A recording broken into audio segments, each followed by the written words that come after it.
الكل بيشتكي، الكل مهموم، الكل مكتئب، الكل مخنوق في هذه الايام.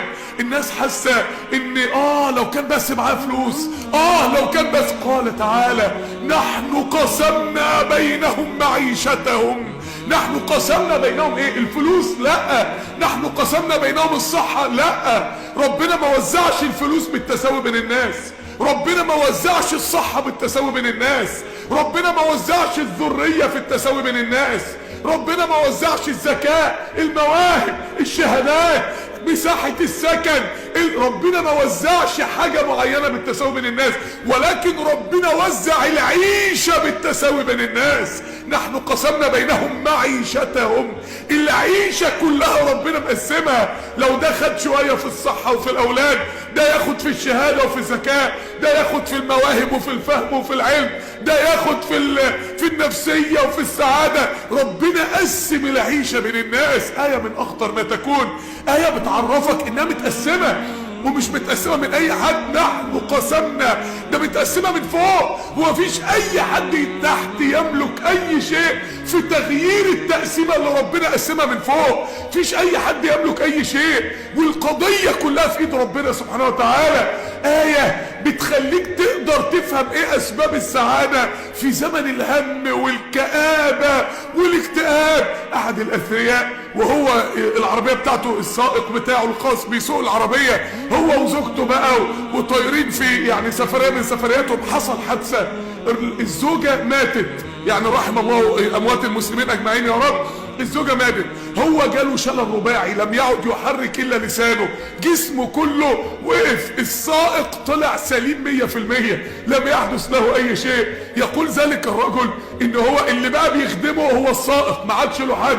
الراجل بيقول: انا عندي في البنك 600 مليون دولار، في البنك 600 مليون دولار، ونفسي ان انا احك بايدي، يعني حته في جلدي، مش عارف انا ممكن ادفع ان انا يرجع لي صحتي تاني 600 مليون دولار. انت وانت صاحي وانت بتتحرك وانت جاي المسجد وانت بتدور على مكان جنب الناس وانت حسيت انك عايز تجدد وضوءك، قمت تجدد وضوءك ورجعت.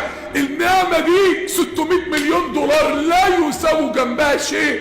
ولو عندك 600 مليار واتاخدت منك تدفعهم فيها، ولو عندك 600 مليار كرة ارضية واتاخدت منك تدفعهم فيها. نحن قسمنا بينهم معيشتهم. لو ربنا ما كانش قال نحن لو ربنا كان سابها لنا تقسيمة الارزاق، كانت الدنيا بقت غابة. الاقوى هو اللي ياخد، والاقوى هو اللي يفترس، والاقوى هو اللي ينهش. ولكن ربنا اللي قسمها من فوق 7 سماوات بحكمته وبرحمته وبقدرته سبحانه وتعالى. آية من كتاب ربنا جمع فيها كل أسباب السعادة. السعادة الحقيقية، السكر بتاع الدنيا في الآية دي، السعادة الحقيقية بتاعت الدنيا في الآية دي. والآية دي جاية في سورة اسمها سورة الزخرف، كله كلام شكل على مفيش. الدنيا كلها بتجري على زخارف، مش هتجيب سعادة. امال السعادة فين يا رب في الآية ده؟ ايه كل كلمة من كلمات الآية دي سبب من أسباب السعادة، سبب من أسباب راحة البال، سبب من أسباب الطمأنينة، سبب من أسباب الأمل، سبب من أسباب تغيير نفسيتك. لأن الآية دي بتقولك إن السعادة جواك، السعادة مش براك. قال تعالى: نحن قسمنا بينهم معيشتهم في الحياة الدنيا ورفعنا بعضهم فوق بعض درجات ليتخذ بعضهم بعضا سخريا ورحمة ربك خير مما يجمعون. نحن أول كلمة في الآية، قبل ما ربنا يقول لك نحن قسمنا، قال لك مين اللي قسم. قبل ما يكلمك عن القسمة كلمك عن الذي قسم القسمة. واثق في اللي قسم القسمة ولا لا؟ النهاردة الإمام في صلاة الفجر بيقرأ سورة السجدة في الركعة الأولى، آية تزلزل القلب، وهو بيعرفك مين هو اللي انت بتسجد له في سورة السجدة. عشان تسجد سجدة ب1000 سنة من عمرك. يدبر الأمر من السماء، الأمر مش بيتدبر من تحت. نحن قسمنا، مفيش حد تحت يملك أي شيء. ايه الحدث الصغير في حياتك وانت قاعد كده سمعت كلمة ضحكتك وانه هو اضحك وابكى؟ يعني تخيل الضحكة اللي انت ضحكتها وانت بتتفرج على مقطع كده على اليوتيوب، ولا شوية اللي انت ساهمتهم وكنت زعلان، وانت بتفتكر حاجة معانا حصلت لك من 5 سنين، وانه هو اضحك وابكى. اصغر حدث في حياتك في ايده هو. طب اكبر حدث في حياتك انك انت اتولدت او انك انت هتموت، وانه هو امات واحيا. يبقى اكبر احداث في حياتك برضه بايده هو. اصغر احداث. طب في احداث لا هي اصغر ولا هي اكبر. ان انا مثلا اقتنيت شقة، اقتنيت عربية، جالي فلوس، وانه هو اغنى واقنى.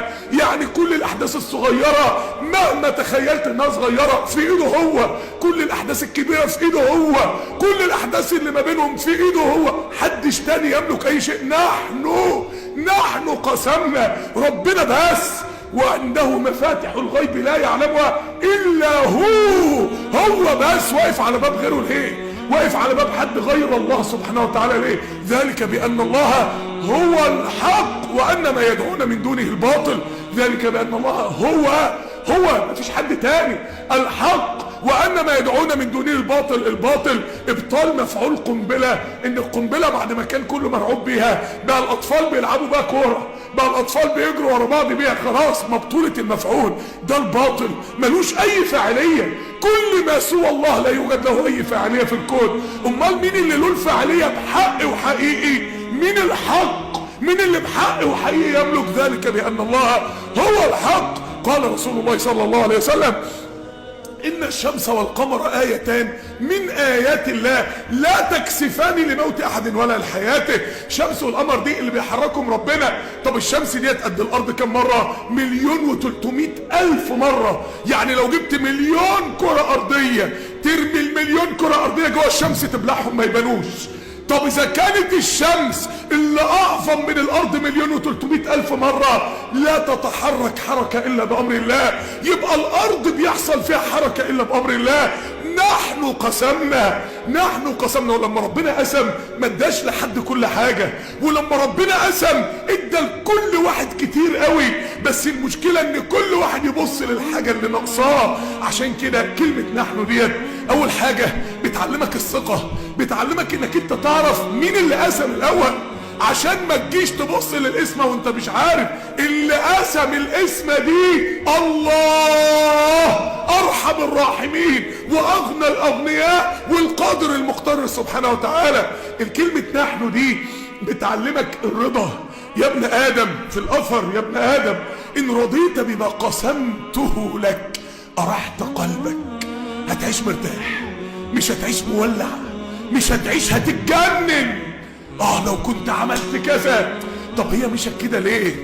انا ما بقولش كده، بس انا فعلا تعبان، انا فعلا مش راضي باللي انا فيه، انا فعلا نفسي في حاجة احسن. الحرمان بيتفجر من اعين الناس. بص على الناس اللي واقفة في اي مكان في الشارع وانت ماشي ومعدي عربية معينة او قدام برج معين، او واحدة متبرجة معدية مثلا، او زوجة جميلة. الحرمان بيتفجر في العيون، كأن الناس مش قادرة تنتبه هو ايه الفرق ما بين الزخرف بتاع الدنيا وما بين الحاجة اللي بيجيب سعادة بحق وحقيقي.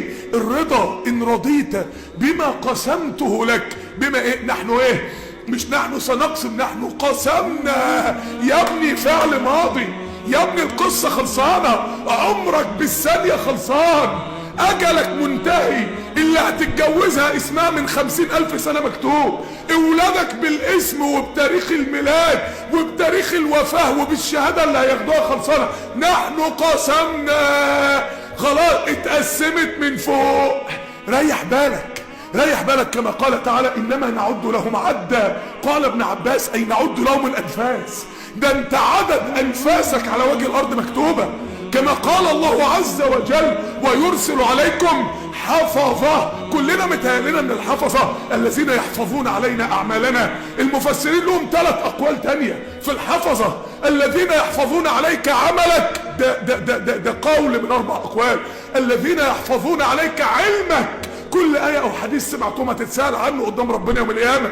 عملت بيه إيه؟ طبقته ولا لا؟ استفدت منه ولا لا؟ حفظة يحفظون عليك رزقك. مش هتموت وانت ناقص لقمة، ده ربنا كاتبها لك باللقمة. ربنا كاتب لك رزقك باللقمة. عشان كده بعض المفسرين قالوا هو الميت يتسمى متوفى ولا متوفي؟ قالوا الاثنين، متوفى لان ربنا توفاه. قالوا طب ومتوفي لما ربنا بيتوفاه يتسمى متوفي ليه؟ قالوا لانه قد استوفى ما له من رزق، ما عادش له لقمة في الدنيا. لما يبقى ما عادلكش رزق نفس هتموت، لما رزق النفس يخلص، لما رزق بق المية اخر بق مية تاخده، اخر لقمة تاخدها مكتوبها لك. ويرسل عليكم حفظة. انت تعب قلبك ليه؟ راحة البال. الآية بتقول لك ريح بالك. نحن قسمنا انت ربنا قسمها لك. وربنا لما قسم لك مش يعني ربنا لما قسم لك كتير قوي، ربنا ادالك كتير قوي. عشان كده قبلها نحن احسن، او قسمنا من غير نحن ممكن تتقهر. يعني ايه نحن؟ الله سبحانه وتعالى، الله واثق في ربنا، يدبر الامر من السماء. الموضوع بترتب من فوق مش من تحت. كل يوم جمعة الفجر بنسمعها في افضل صلاة في الاسبوع كله اللي هي فجر الجمعة. يدبر الامر من السماء، هي جايه من فوق مش جايه من تحت. مفيش حد تحت يملك حاجة. وجعل كلمة الذين كفروا ايه؟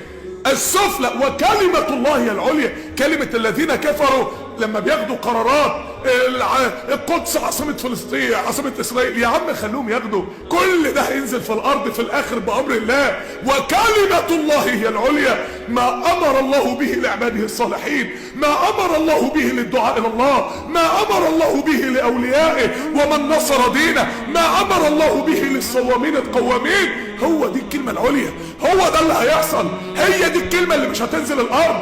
اي كلمة تانية هتنزل الارض. كلام المخلوق كله بينزل الارض، كلمة ربنا ما تنزلش الارض ابدا. كلمة ربنا هي العليا دائما، هي المتحققة دائما. يدبر الامر من السماء الى الارض، ولما يدبر من السماء ينزل الارض ثم يعرج اليه. يعني ايه؟ يعني مش ربنا امر انك تدخل في طريق او تدخل كلية وبعد كده اول الطريق كان بايده وسابك تشق طريقك، ثم يعرج اليه. اول كل طريق واخر كل طريق في ايده هو.